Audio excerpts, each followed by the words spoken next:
اچھا، تو آج ہم کچھ کافی پیچیدہ اور کہنا چاہیے حساس موضوعات کو سمجھنے کی کوشش کر رہے ہیں۔ جی بالکل۔ ہمارے پاس جو مواد ہے اس میں سرکاری رپورٹس بھی ہیں، کانگریس کی تحقیقاتی دستاویزات ہیں اور کچھ علمی مضامین بھی۔ جی ہاں۔ تو ان کی مدد سے ہم 9/11 کے واقعات، پھر اس کے بعد دنیا کیسے بدلی، القاعدہ کی کہانی کیا ہے، اسامہ بن لادن کی موت کے کیا اثرات ہوئے، اور یہ انتہا پسندی کی نظریاتی جڑیں کیا ہیں۔ بالکل، اور ان سب کا علاقائی تعلقات پر کیا اثر پڑا، خاص طور پر پاکستان، عراق، ترکی، سعودی عرب، ان سب پر ایک گہری نظر ڈالیں گے۔ مقصد یہی ہے کہ ان ساری کڑیوں کو جوڑ کرنا ایک واضح تصویر سامنے لائی جائے۔ جی، تاکہ یہ جو اہم واقعات ہیں اور ان کے جو دور رس نتائج نکلے انہیں بہتر طور پر سمجھا جا سکے۔ تو چلیں شروع کرتے ہیں پھر۔ ضرور۔ شروعات کرتے ہیں 9/11 کمیشن رپورٹ سے۔ میں جب پڑھ رہا تھا تو اس کی تفصیلات واقعی ہوش ربا ہیں۔ صحیح۔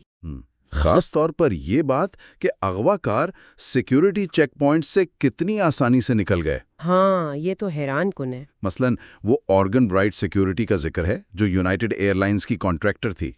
ان کے چیک پوائنٹس پر CCTV کیمرے تک نہیں تھے۔ جی، آج کل تو یہ سوچنا بھی مشکل لگتا ہے۔ بالکل۔ اور یہ تو صرف ایک پہلو ہے۔ رپورٹ میں اس دن کی جو افراتفری تھی جی، اور کمیونیکیشن کا جو حال تھا، مطلب مواصلاتی ناکامیاں، اس کا بڑا تفصیلی نقشہ کھینچا گیا ہے۔ وہ واقعی چونکا دینے والا ہے۔ اچھا، کس طرح کی ناکامیاں؟ دیکھیں، فیڈرل ایویشن ایڈمنسٹریشن یعنی FAA، انہیں معلومات آگے پہنچانے میں بہت وقت لگا۔ غلط اطلاعات بھی چل رہی تھیں، جیسے امریکن 11 جو پہلے ٹاور سے ٹکرایا، اس کے ٹکرانے کے کافی دیر بعد تک بھی یہ سمجھا جا رہا تھا کہ وہ ابھی ہوا میں ہے۔ عجیب بات ہے۔ اور فوجی رد عمل یعنی نوریڈ اور نیڈز کا جو جواب تھا وہ بھی سست تھا۔ جب پینٹاگون پر حملہ ہوا تو لینگلی ایئر بیس سے جو لڑاکا طیارے بھیجے گئے تھے وہ سینکڑوں میل دور تھے۔ اور وہ جو طیاروں سے فون کالز کی گئیں، بیٹیوں کی کال، برائن سوینی کا وہ پیغام اپنی بیوی کے لیے، جی، اور خاص طور پر فلائٹ 93 کے مسافر، رپورٹ یہ بتاتی ہے کہ انہیں باقی حملوں کا پتہ چل گیا تھا۔ ہاں، فون کالز کے ذریعے۔ تو انہوں نے صورتحال کو سمجھا، آپس میں مشورہ کیا اور پھر اغوا کاروں سے لڑنے کا فیصلہ کیا۔ یہ تو انسانی ہمت کی ایک غیر معمولی مثال ہے۔ یقیناً، لیکن کمیشن صرف اس دن کی ناکامیوں پر نہیں رکا۔ وہ اس سے پہلے کی جو گہری تنظیمی خامیاں تھیں نا، اچھا، ان کی بھی نشاندہی کرتا ہے۔ مثلاً FAA کی ساری توجہ تھی کہ کوئی جہاز میں بم نہ رکھ دے۔ ہائی جیکنگ کا جو پرانا خطرہ تھا اسے نظر انداز کیا جا رہا تھا۔ مطلب فوکس غلط جگہ پر تھا، کچھ ایسا ہی۔ اور پھر مختلف ایجنسیاں، FBI، CIA، FAA، ان کے درمیان معلومات کا تبادلہ وہ نہ ہونے کے برابر تھا۔ اچھا، مطلب کوئی کوارڈینیشن ہی نہیں تھی؟ جی بالکل، نہ ہونے کے برابر تھی۔ اور جو مسافروں کی اسکریننگ کا نظام تھا، کیپس، اس میں بھی ایک عجیب کمزوری تھی۔ وہ کیا؟ 1997 کے بعد اگر کوئی مسافر اس سسٹم کے تحت مشکوک نکلتا بھی تھا نا، تو صرف اس کے چیکڈ سامان کی اضافی تلاشی ہوتی تھی، کیری آن کی نہیں۔ کیا مطلب؟ یعنی ہاتھ والے سامان کی نہیں؟ جی نہیں، بنیادی مفروضہ یہی تھا کہ خطرہ بم کا ہے، جہاز کو بطور ہتھیار استعمال کرنے کا نہیں۔ یہ تو بڑی عجیب بات ہے، حالانکہ اعلیٰ سطح پر ہدایات بھی موجود تھیں۔ جی ہاں، صدارتی ہدایات تھیں، PDDs جنہیں کہتے ہیں پریزیڈنشل ڈیسیژن ڈائریکٹیوز۔ PDDs 39 اور PDD 62 خاص طور پر انسداد دہشت گردی سے متعلق تھیں۔ پھر بھی کوئی مربوط حکمت عملی نہیں بن سکی؟ نہیں بن سکی۔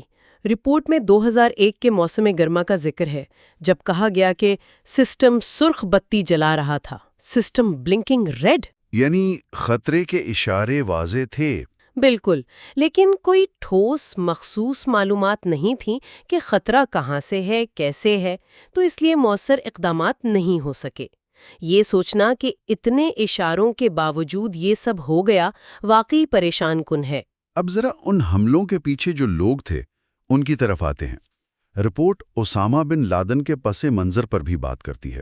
جی، سعودی عرب کا امیر خاندان، پھر افغانستان میں سوویت یونین کے خلاف جنگ میں شمولیت، پھر سوڈان منتقلی، اور پھر طالبان کے دور میں واپس افغانستان۔ اور سعودی حکومت سے اس کی بگاڑ کی وجہ امریکی فوجوں کی سعودی سرزمین پر موجودگی بنی۔ جی ہاں، یہ بات بھی دلچسپ لگی کہ کمیشن کے مطابق القاعدہ کا سالانہ بجٹ 9/11 سے پہلے کوئی $30 ملین تھا۔ اتنا زیادہ؟ ہاں، لیکن یہ زیادہ تر عطیات سے آتا تھا، یعنی کہ بن لادن کی ذاتی دولت سے ہو۔ اچھا، اور ان حملوں پر کتنا خرچ ہوا تھا؟ رپورٹ کا تخمینہ ہے کہ تقریباً 4 سے 5 لاکھ ڈالر۔ یہ رقم اس بجٹ کے مقابلے میں تو کچھ بھی نہیں لگتی، لیکن اس سے جو تباہی ہوئی وہ ناقابل تصور ہے۔ مگر یہاں صرف پیسے یا تنظیم کی بات نہیں ہے نا؟ نظریے کی بات ہے؟ جی، نظریے کی بات بہت اہم ہے، جس کا ذکر 9/11 رپورٹ میں بھی ہے اور ہمارے پاس جو عربی ذرائع ہیں ان میں بھی ہے۔ کس طرح کے نظریات ہیں یہ؟ دیکھیں، سید قطب کے خیالات کا اثر بہت واضح نظر آتا ہے۔ ان کا جاہلیت کا تصور، یعنی مطلب یہ کہ جدید معاشرے وہ سمجھتے تھے اسلام سے دور ہو کر پرانی جہالت میں لوٹ گئے ہیں۔ پھر اسلام اور بربریت کی تقسیم اور خدا اور شیطان کے درمیان ایک حتمی جنگ کا نظریہ۔ اچھا، یہ سب بن لادن کی تقریروں میں، القاعدہ کے پروپیگنڈے میں صاف جھلکتا ہے۔ ایک عربی ذریعہ خاص طور پر حاکمیت اللہ کے تصور پر بات کرتا ہے، یعنی صرف اللہ کی حکمرانی؟ جی، لیکن وہ بتاتا ہے کہ کس طرح انتہا پسند اس تصور کو تکفیر کے لیے استعمال کرتے ہیں، یعنی دوسروں کو کافر قرار دینے کے لیے۔ یہ تو بہت خطرناک تشریح ہوئی۔ کیا وہ ذریعہ کوئی متبادل نظریہ بھی دیتا ہے؟ ہاں، دیتا ہے۔ وہ قرآن کی ایک آیت کا حوالہ دیتا ہے، سورۃ القلم کی آیت 28، جس میں اوسط ہم کا لفظ ہے، جس کا مطلب ہے ان میں سب سے بہتر، سب سے منصف یا سب سے عقل مند۔ تو یہ اعتدال کی طرف اشارہ ہے۔ بالکل، یہ انتہا پسندی کے بالکل الٹ ہے۔ وہ ذریعہ انتہا پسندی کو غلو اور تطرف کہتا ہے، اور اعتدال پسندی یعنی وسطیہ اس پر زور دیتا ہے۔ صحیح۔ وہ ایک مشہور حدیث کا بھی حوالہ دیتا ہے جس میں نبی کریم صلی اللہ علیہ وسلم نے دین میں سختی سے منع فرمایا تھا، وہ 3 صحابہ والی کہانی۔ جی، جنہوں نے عبادت میں انتہا پسندی کا ارادہ کیا تھا۔ بالکل وہی۔ اور 9/11 رپورٹ یہ بھی بتاتی ہے کہ بن لادن نے دنیا بھر کے تنازعات کو، جیسے فلسطین، چچنیا، کشمیر، ان سب کو ایسے پیش کیا جیسے یہ امریکہ کی اسلام دشمنی کا ثبوت ہوں۔ ہاں، اور مسلم ممالک کی حکومتوں کو امریکہ کا ایجنٹ قرار دیا۔ بالکل۔ عربی ذریعہ بھی انتہا پسندی کے پھیلاؤ کے کچھ اور عوامل بتاتا ہے۔ سیاسی مایوسی، یک طرفہ سوچ، مطلب دوسروں کو قبول نہ کرنا، جسے آپ نے فہم احادی اکسائی کہا تھا۔ جی، یعنی تنگ نظری، اور شناخت و اہمیت کی تلاش، یہ سب چیزیں مل کے ایک خطرناک ماحول بناتی ہیں۔ پھر 1999 کے بعد بن لادن کی تلاش شروع ہوئی، جو ایک دہائی لمبی کہانی ہے۔ 1911 رپورٹ اس دوران کئی ایسے مواقع کا ذکر کرتی ہے جو ضائع ہو گئے۔ کون سے مواقع؟ مثلاً 1996 میں سوڈان کی طرف سے ایک مبہم سی پیشکش تھی بن لادن کو حوالے کرنے کی۔ کمیشن کو ویسے اس کا کوئی ٹھوس ثبوت نہیں ملا۔ اچھا۔ یا پھر 1998 میں قبائلیوں کے ذریعے اسے پکڑنے کا ایک منصوبہ تھا جو ناکام ہو گیا۔ اور ایک بہت واضح موقع مئی 1999 میں آیا تھا۔ کندھار میں اس کا ایک ٹھکانہ تھا، اس پر میزائل حملے کا امکان بنا تھا۔ پھر حملہ کیوں نہیں ہوا؟ ایک سینئر فوجی افسر نے تو اسے فیٹ پچ ہوم رن کہا تھا، یعنی بالکل یقینی کامیابی کا موقع، لیکن حملہ نہیں کیا گیا۔ وجوہات میں انٹیلیجنس کی کوالٹی پر کچھ شکوک تھے، اور یہ خدشہ بھی تھا کہ عام شہری ہلاک ہو سکتے ہیں۔ ایک اور پیچیدگی تھی مہلک کارروائی یعنی لیتھل ایکشن کے اختیار پر انبہام۔ صدر کلنٹن تو چاہتے تھے کہ وہ ہلاک ہو جائے، لیکن رپورٹ کہتی ہے کہ یہ پیغام شاید CIA تک پوری وضاحت سے نہیں پہنچا یا اس کی تشریح مختلف کی گئی۔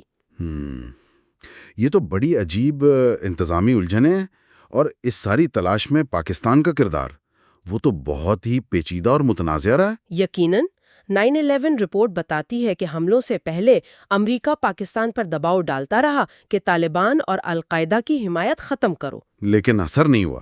اکثر یہ کوششیں پاک بھارت ایٹمی کشیدگی جیسے دوسرے بڑے مسائل کی وجہ سے پس منظر میں چلی جاتی تھیں۔ اچھا۔ پھر بن لادن کا ایبٹ آباد میں پایا جانا اور امریکی آپریشن، کانگریس کی رپورٹ اس پر تفصیل سے بات کرتی ہے۔ جی۔ اس واقعے نے عالمی سطح پر یہ تاثر بہت مضبوط کیا کہ پاکستان کی انٹیلیجنس یا تو انتہائی نااہل ہے یا مکمل طور پر ملی ہوئی ہے، یا دونوں۔ یہ الفاظ ہیں جو رپورٹ میں استعمال ہوئے۔ یہ تو بہت سخت الفاظ ہیں۔ پاکستانی حکومت اور فوج کے لیے تو یقیناً یہ ایک انتہائی مشکل صورتحال بنی ہوگی۔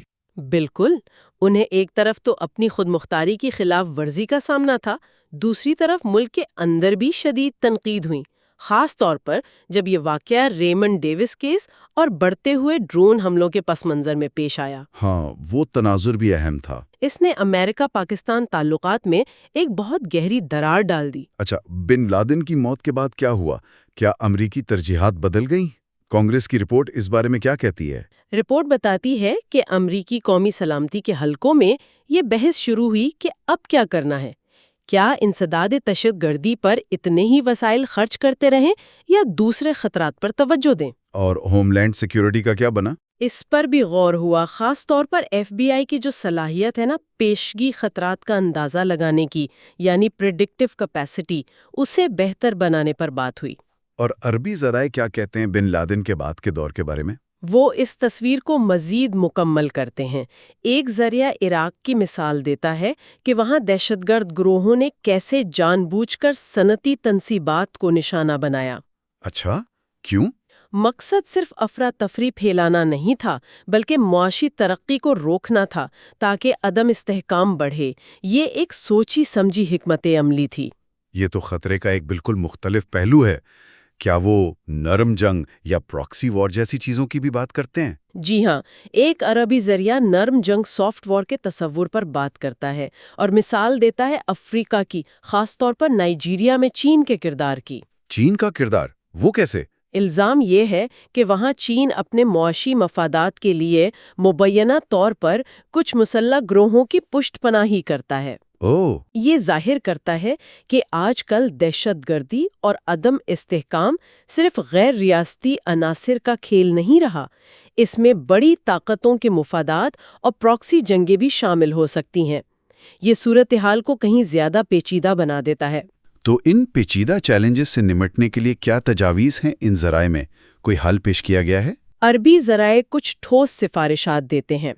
ایک تو یہ کہ تعلیمی اداروں، میڈیا اور قانون سازی کے ذریعے اعتدال پسندی یعنی وسطیہ کو فروغ دیا جائے۔ ٹھیک ہے۔ دوسرا، دہشت گروہوں اور ان کے خاندانوں تک جو مالی وسائل پہنچتے ہیں ان کی رسائی کو سختی سے روکا جائے۔ اور تیسرا اور سب سے اہم شاید کہ علاقائی ممالک آپس میں انٹیلیجنس معلومات کا تبادلہ کریں اور تعاون کو حقیقی معنوں میں بڑھائیں۔ یہ تو ہوئی بن لادن کے بعد کی صورتحال اور چیلنجز کی۔ اب دیکھتے ہیں کہ یہ جو بڑے واقعات ہوئے ہیں ان کا زمینی سطح پر خاصا علاقائی تعلقات پر کیا اثر پڑا، جیسا کہ عراق اور ترکی کے معاملے میں یہ بھی ہمارے ایک عربی ذریعے کا موضوع ہے۔ بالکل، عراق ترکی تعلقات کی تاریخ ویسے ہی کافی اتار چڑھاؤ والی رہی ہے۔ کن معاملات پر؟ پانی کی تقسیم کا مسئلہ ہے، شمالی عراق میں کرد تنظیم PKK کی موجودگی ہے، ترکمان اقلیت کے حقوق کا معاملہ ہے۔ یہ سب پرانے مسائل ہیں، کبھی تعلقات کشیدہ ہو جاتے ہیں، کبھی تعاون کی فضا بن جاتی ہے۔ لیکن 2003 میں عراق پر امریکی حملے نے اس مساوات کو کیسے بدلا؟ اس کے بعد ترکی نے یہ محسوس کیا کہ عراق کے سیاسی اور فوجی میدان میں ایران کا اثر و رسوخ اس سے کہیں زیادہ بڑھ گیا ہے۔ اچھا۔ تو اپنے مفادات کے تحفظ کے لیے، خاص طور پر شمالی عراق میں PKK کا مقابلہ کرنے کے لیے اور عراق کو اپنے لیے خطرے کا ذریعہ بننے سے روکنے کے لیے، ترکی نے عراق میں براہ راست مداخلتیں شروع کر دیں۔ فوجی آپریشنز بھی کیے؟ جی، کئی فوجی آپریشنز بھی شامل ہیں۔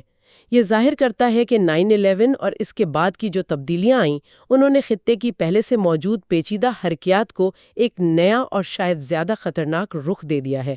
تو اگر ہم ان تمام باتوں کو سمیٹنے کی کوشش کریں، 9/11 نے نہ صرف سیکیورٹی اور انٹیلیجنس کی بہت بڑی ناکامیوں کو سامنے لا کھڑا کیا، جی، بلکہ بن لادن کی وہ جو دہائی بھر کی تلاش تھی اور پھر آخرکار اس کی موت، اس نے خاص طور پر پاکستان کے حوالے سے انتہائی پیچیدہ جیو پولیٹیکل حقائق کو بھی دنیا کے سامنے عیاں کر دیا۔ بالکل، اور نظریاتی محاذ پر جنگ اب بھی جاری ہے۔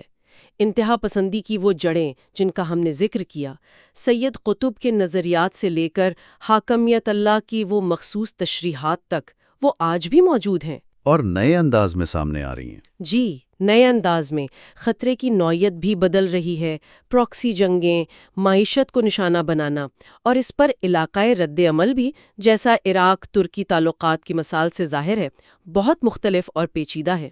یہ واقعی ایک کثیر الجہتی تصویر بنتی ہے۔ ان تمام ذرائع کو دیکھتے ہوئے نا ایک آخری سوال میرے ذہن میں آ رہا ہے جو شاید غور طلب ہے۔ جی فرمائیے۔ 9/11 کمیشن رپورٹ نے ایک بہت دلچسپ تجویز دی تھی، تخیل کو ادارہ جاتی بنانے کی ضرورت، یعنی انسٹیٹیوشنلائزنگ امیجنیشن۔ اس کا کیا مطلب ہے؟ مطلب ایک ایسا نظام بنایا جائے جو ان خطرات کا تصور کر سکے جو پہلے کبھی نہیں دیکھے گئے۔ سوال یہ ہے کہ کیا پالیسی ساز اور انٹیلیجنس ادارے اس ادارہ جاتی تخیل کو صرف حملوں کی پیش بندی کے لیے ہی نہیں بلکہ انتہا پسندی کی ان بنیادی وجوہات کو سمجھنے اور ان سے نپٹنے کے لیے بھی استعمال کر سکتے ہیں جن کا ذکر ان مختلف ذرائع میں ملتا ہے؟ یعنی سید قطب کے نظریات کے اثر سے لے کر عراق ترکی جیسی علاقائی کشیدگیوں تک؟ جی ہاں، کیا وہ ان سب چیزوں کو جوڑ کر ایک زیادہ گہری، ایک زیادہ جامع حکمت عملی بنا سکتے ہیں؟ شاید مستقبل کا حقیقی تحفظ اسی گہری تخیلاتی سمجھ بوجھ میں چھپا ہے۔